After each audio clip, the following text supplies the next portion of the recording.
You're sitting out on a nice sunny day, enjoying a nice keto lunch picnic, and then the Thomas DeLauer rain cloud comes in and rains on your entire day. That's what I do. I just poke holes in things all day. But seriously, let me be very upfront when I say something is better than nothing. When you are getting started on a ketogenic diet, take what I say with a grain of salt, okay? Make the right advancements to doing the right things, but take what I say and apply it to your daily life. I'm going to give you 9 things that I really think you should consider avoiding for lunch when you're on a ketogenic diet. So we'll dive in, we'll have some fun with this. But you have to remember though, is if you started keto like even 15, 20 years ago, it was a whole different world because there weren't all these hyper-palatable things. Like if you went keto, you pretty much went whole food. That's kind of the way it was, right? So I've kind of broken it down into 3 phases, right? Like when you first start keto, you have phase 1 where really your goal should just be eliminate carbs. You have too much going on. Don't think about all the other stuff that I tell you too much. Just eliminate the carbs and then move on from there. Step 2, then as you get used to it, then you start paying attention to the kinds of fats, okay? Then you're worrying about eliminating carbs and paying attention to the fats. And then as you get more adapted to that, then you start paying attention to the additives, the certain little ingredients that are in foods and things like that, because they do make a big difference, but I don't want you to be worrying about them too much in the beginning. But this is designed to be an easy list for you. By the way, chocolate. Check out JoJo's chocolate down below. I've talked about them on my channel before. Speaking of keto chocolate, that fits the mold of what I would recommend. If you use that link down below, you can try their raspberry and their JoJo's Goes Hawaiian flavor keto chocolate for 30% off. So you buy 2, get 1 free. So check that out. Use that special link down below in the description. That is only for people that watch my channel. So check them out down below. Use that code and you will get 30% off and you will get it to your doorstep. And it is amazing chocolate. Thank you, JoJo's, for the support on this channel as well. Number 1, you've heard me talk about it before, it's mayonnaise. All right, here's the deal. When you're first starting on keto, don't worry about it. Have some mayonnaise now and then, but the reality is, unless you know where you are getting your mayonnaise, you are more than likely consuming mayonnaise with a boatload of soybean oil in it.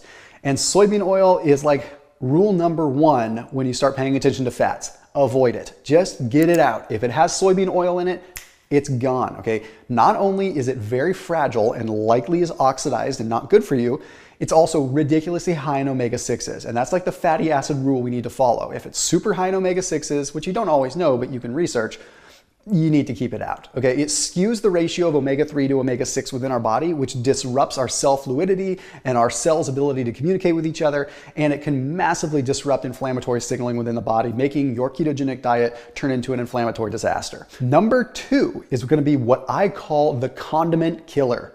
So if you're looking at mustard, you're looking at different ketchups, you're looking at sauces, marinades, whatever, this is an ingredient you need to pay attention to and scrap it if it has it in it. It's called potassium sorbate, and it is an antimicrobial. So great, it does antimicrobial things. Also in your body, which is not what we want, right? We don't want to hurt our gut biome. That is not a good thing. And I know you're probably thinking, I don't care about the microbiome. That's such like fringe science. Your microbiome is doing more for you than your dog is doing for your kitchen. That makes 0 sense. But my point is your microbiome is very important. Okay, it is a synergistic relationship and it communicates all kinds of different signals through the body. Potassium sorbate kills off a lot of your gut microbiome, and there is a study in the journal Microorganisms that demonstrates it. It killed off a good portion of the bacteria that were butyrate producing. If that doesn't get your attention, here's something that will. Butyrate plays a role in ketone production. Butyrate plays a role in short-chain fatty acids that communicate to help your body lose weight and metabolize carbs and metabolize fat. Get rid of those, guess what? You're left with kind of just, well, that dog in the kitchen. Again, that makes no sense, but I got your attention, right? Point is, there is evidence that shows it disrupts your microbiome, and we should not be messing with that. Plus, it elevates something called proteobacteria, which has been associated with signaling an inflammatory response within the body. So unfortunately, this potassium sorbate is in mustards. You're gonna even find it in low quality apple cider vinegar. No, like that's my favorite, right? So you gotta be careful with that. You're gonna find it in Dijons, you're gonna find it in ketchups. So just look for it on a label, it's easy to find. The next one is salad dressings. Okay, salad dressings are sneaky because of the soybean oil. And generally, even if they do have olive oil in them, they also have soybean oil in them. And unfortunately, most of the restaurants are still using low quality soybean oil. Why? Because they can go to Smart and Final and get a giant truck full of it for the cost of, I don't know, a piece of toilet paper. But anyhow, point is, that's a big reason, but there's another component of salad dressings that you can also find in other things that you should be looking for. And that is called sodium benzoate. Not only does sodium benzoate have an effect on the microbiome, but we already covered that, it has an effect on leptin. So if you see sodium benzoate in something, you really should reconsider. There are some places where I think in small amounts it could be okay, but this study that was published in the British Journal of Nutrition, it was pretty freaky. Okay, it found that when you had sodium benzoate, or when it was exposed to cells, it decreased the leptin release from the cells. Leptin is what we call the cheat meal hormone. Leptin is a hormone that is released from your cells to communicate with your brain, to let your brain know that it's okay to turn up the metabolism. When we have a cheat meal, our goal is, hey, have an abundance of food so we increase leptin so that it tells the brain to burn fat. Well, sodium benzoate, for whatever reason, steps in front of that and stops the leptin from being produced. It's a metabolism killer. It slows the metabolism indirectly. At least based upon that, you can extrapolate that. I don't really want to be messing around with that. I do think a little bit now and then is going to be fine, but there's people that have the same thing over and over and over again. We can't be doing that. Next up is partially hydrogenated oils. A lot of the keto breads that you will find have partially hydrogenated oil in them. They also have soybean oil. So just be careful with those. Like, you want to make a nice sandwich with some keto bread, you are probably better off just, I don't know, making it as a lettuce wrap, unfortunately, or using one of the brands that I typically recommend, like Unbun Foods, but we'll talk about them another time. Point is that we have to be careful with that. We do not process partially hydrogenated fats or trans fats. Okay, so they take 51 days to break down in the body. Those cis bonds take time to break down. The body has to deal with them and it triggers inflammatory signaling. Moving on.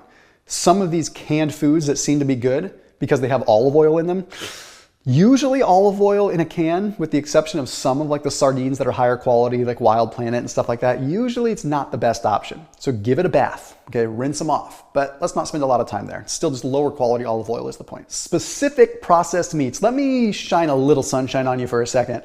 Parma ham, prosciutto, some of these really good quality meats that are deli meats, those are good. Even a lot of salamis, if they don't have too much additives into them. You just want to look for minimal ingredients. Like Parma ham or prosciutto is usually just pork and salt. Okay, good uncured meat. But the problem is most deli meats have this one thing in there. It's called sodium phosphate. And although it seems pretty harmless, because as an element it is pretty harmless, sodium and phosphate, but the design of it is to be able to draw as much water as possible to keep the meat fresh. It also chelates the minerals within the meat, which also chelates the minerals within your gut, which can throw off your electrolytes and really mess up how we absorb minerals, making us feel kind of wonky.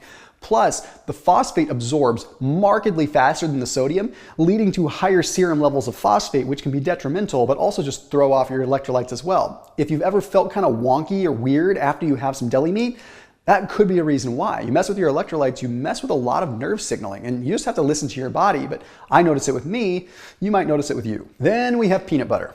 All right, just if you had to choose between peanut butter and almond butter, go with almond butter. If you had to choose between peanut butter and sunflower butter, I would still probably go with sunflower butter. The point is peanuts are very high in lectins, and I'm not opposed to lectins in small amount.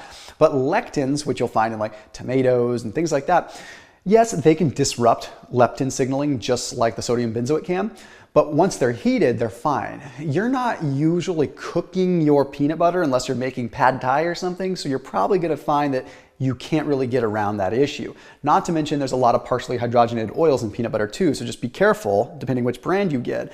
But also, it's just the oil in general. Peanut oil is very high omega-6, and we're better off to lean into a different kind of fat. So macadamia nut butter for the win if you can. Good old restaurant pesto, that's the next one. I love pesto, but I love pesto that's made with a smaller amount of pine nuts and a good quality olive oil. I would probably go out on a limb, this is a little bit of a speculation, but I'd say about 75 to 80% of the pestos that I find at the grocery store, and therefore probably at the restaurants, are made with soybean oil. That's a bummer. Okay, maybe a smidget of olive oil, which is fine, but then they have a bunch of pine nuts in them too. And the pine nuts, guess what? Super high omega-6. You have a double whammy of soybean and pine nuts. But if a small amount of pine nuts make their way into your pesto, as they should, if they're counteracted by good quality fats like high quality olive oil, it's not as big of a deal. So either make your own pesto or just do your due diligence to make sure the first ingredient, or at least the second, outside of being soybean oil, is olive oil. But restaurants, I doubt you're gonna find it unless it's very homemade. Remember, margins have to come in somewhere. They have to make a margin, and soybean oil is cheap. Hands down, especially now in the times we're living in when everyone's kind of hurting a little bit. And I'm gonna end it with a simple one: American cheese, or processed cheese in general. Any kind of processed cheese is 49% or more just adulterated weird stuff. So that means you're left with this huge amount that could be anything. So basically, when you look at the ratio, it just is mostly processed. Anyway, it's a big problem.